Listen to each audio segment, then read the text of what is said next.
Hello everyone, today we're going to go through how to sync Salespanel with a third-party CRM that is not yet integrated using make.com. In this example, we're going to be using Nutshell. However, you could follow the principles of this tutorial for any CRM that you'd like. And by the end, you'll have your contacts in sync between Salespanel and your CRM, and any page that contact visits, which is logged by Salespanel, will be pushed into their CRM records so that your sales team can see all of that person's activity without even leaving the CRM. So to get started, in the first half, we're going to be talking through how to connect your contacts when they're initially identified into your CRM. And then in the second half, we'll talk about how to sync all of your activities or page views between Salespanel and your CRM. And it's important to note that we're assuming your website already has a contact form on it, which feeds data into your CRM, and the contact is already in your CRM. One other important thing to point out is your tracking code from Salespanel. You probably want to set the lead capture on submit to true. What this means is if someone starts filling out a contact form on your site, and let's say you have a bunch of questions, one of them might be name, email, company name, you don't want Salespanel to create this contact record and start doing anything with it until after they press submit.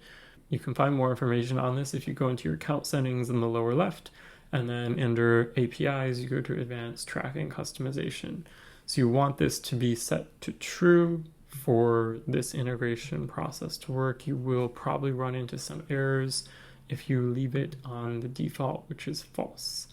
And you have to put that parameter into your code in the JavaScript up here in your tracking. So in step one, in our first make.com scenario, which we're calling the contact was identified, this is the initial sync with the CRM.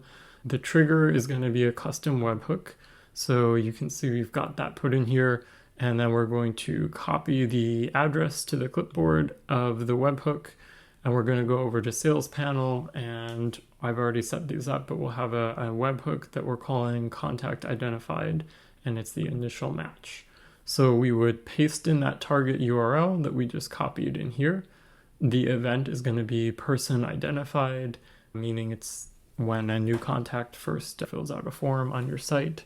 And then we would activate the webhook. And we're going to copy the signature down here and then hit save. And then our next module that you would want to drag in is going to be a sleep module. And so I'll get into that in a moment, why we're doing that. But first, between those, before we proceed even, we want to check two things. So first of all, we want to make sure that the webhook is actually coming from Salespanel. So this is where we would paste in our ID, and we're going to use the field called hook ID and make sure that it is contained in the webhook we receive. The second thing that we're doing here is we have a custom visitor attribute. It's called the Nutshell person ID, which we create as a custom attribute field in Salespanel. And we're saying that this has to be blank. If it's already filled in, then it means that this contact is already connected with our CRM. So we wouldn't want to do this initial sync if it's already there. We're not going to proceed. So we're doing a sleep here because our contact form also uses make.com to sync into our CRM. And we found that if we run this right away, as soon as someone fills out a form, the CRM sync, the CRM might still be processing that initial contact form that was just filled out. And if this runs too soon, then it's not going to be able to find the contact yet. After that, this step is going to be to search our CRM for the email address that came over. Our CRM, in this case, Nutshell, has fairly limited integration with make.com. So we're doing an API call that essentially just searches for the email address of that contact. And you can see here that email address was coming from the webhook we received from Salespanel in the person details and their email. So that's what's going to say, okay, CRM, find the contact that has this email address that was just identified. The next part here, we've got a filter so that you can say, as long as at least one contact was found, hopefully it's only one, we need to have one contact before we continue. Okay, so we've got a couple steps here to get the details of that person in our CRM. Your CRM might have different needs. It just depends on what CRM you're using and how they've integrated with make.com. It takes a couple steps here to do this with Nutshell. We're going to get the person so we have their full details, and then we're going to just make sure that the email address is a match so that we're extra certain that we are connecting the correct contacts together. And then we're going to, in our CRM, what we did is we created a custom field that has the sales panel contact ID.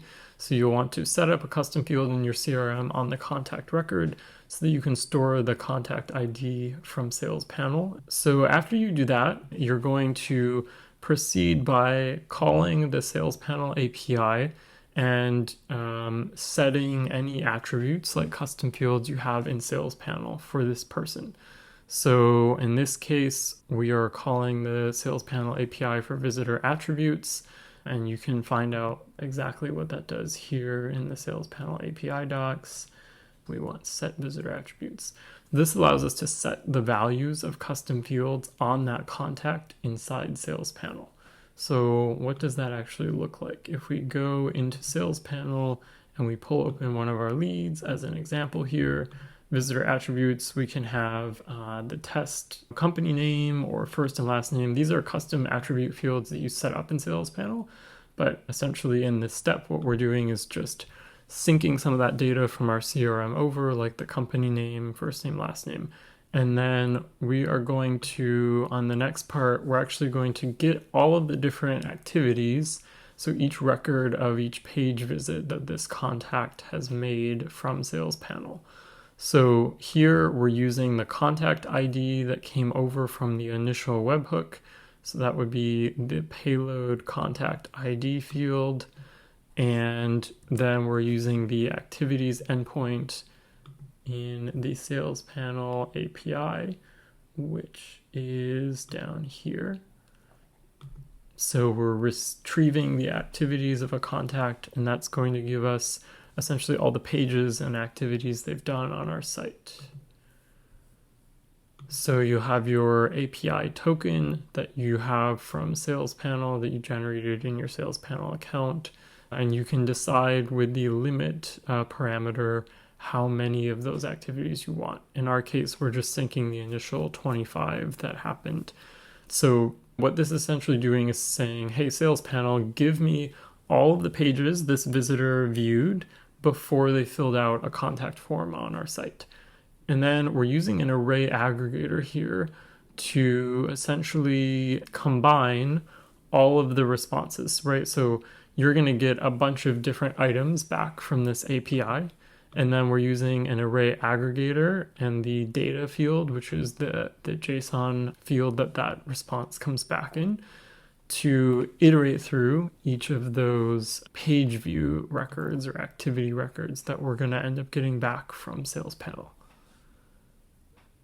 And then for our CRM, we are creating a note. So we're going to structure this JSON, which is going to end up being a note on the contact record with all of those page views.